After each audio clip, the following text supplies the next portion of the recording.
ನಮಸ್ಕಾರ ಬಂಧುಗಳೇ, ತುಮಕೂರಿಂದ ಚಂದ್ರು. ನೋಡಿ, ಗಾಂಧಿನಗರ ESI ರಸ್ತೆ,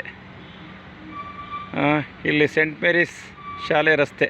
ನೋಡಿ, ಇದನ್ನು ನೋಡೋಕ್ಕೆ ಅಸಹ್ಯ ಆಗುತ್ತೆ. ಈ ಗಲೀಜು, ಈ ಹೊಲಸು, ಇದೆಲ್ಲ ಯಾವಾಗ ತಪ್ಪಿಸ್ತಾರೋ ನಮ್ಗೆ ಅರ್ಥನೇ ಆಗ್ತಾಯಿಲ್ಲ.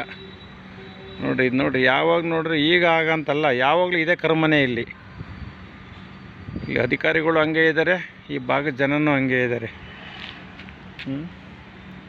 ನೋಡ್ರಿ, ಈಗ ನೋಡ್ತೀನಿ, ಇದು ಬಂದಾಗಲೂ ಕಸ ಇರುತ್ತೆ, ಅದು ಹೋದಾಗಲೂ ಕಸ ಇರುತ್ತೆ.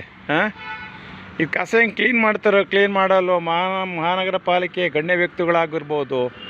ಅವ್ರ ಜವಾಬ್ದಾರಿ ಏನು ನಮ್ಗೆ ಅರ್ಥನೇ ಆಗ್ತಾಯಿಲ್ಲ. ಕೆಲಸ ಮಾಡೋ ರೆಡಿ ಇರ್ತಾರೆ, ಕೆಲಸ ಮಾಡಿಸೋ ಸರಿ ಇಲ್ಲ ಅನಿಸುತ್ತೆ. ನೋಡಿ, ನಾನು ತೋರಿಸೆ, ನೋಡಿ, ಸ್ಪಷ್ಟವಾಗಿ ಕಾಣ್ತಾ ಇದೆ. ನೋಡಿರಿ, ಈ ಹೊಲಸು ಜಾಗ ನೋಡಿರಿ. ಇದು ಏನಂತಾರೆ, ಯಾರಾದರೂ ಗಾಂಧಿನಗರ ಅಂತಾರೆ ಇದನ್ನು ಹೆಸರಾ? ಮಹಾನಗರ ಪಾಲಿಕೆಯವರೇ, ಗಾಂಧಿನಗರ ಅನ್ನೋದನ್ನು ಬೇರೆದನ್ನು ಹೆಸರು ಚೇಂಜ್ ಮಾಡಿ. ಎಲ್ಲದನ್ನು ಚೇಂಜ್ ಮಾಡ್ಕೊಂಬತ್ತೀರ ತುಮಕೂರು ನಗರದಲ್ಲಿ. ಇದು ಒಂದು ಚೇಂಜ್ ಮಾಡಿ, ಅವಾಗಲಾರು ನಿಮ್ಗೆ ಏನು ಅನಿಸುತ್ತೆ ಅರ್ಥ ಆಗಲ್ಲ ನನಗೆ. ನಮಸ್ಕಾರ.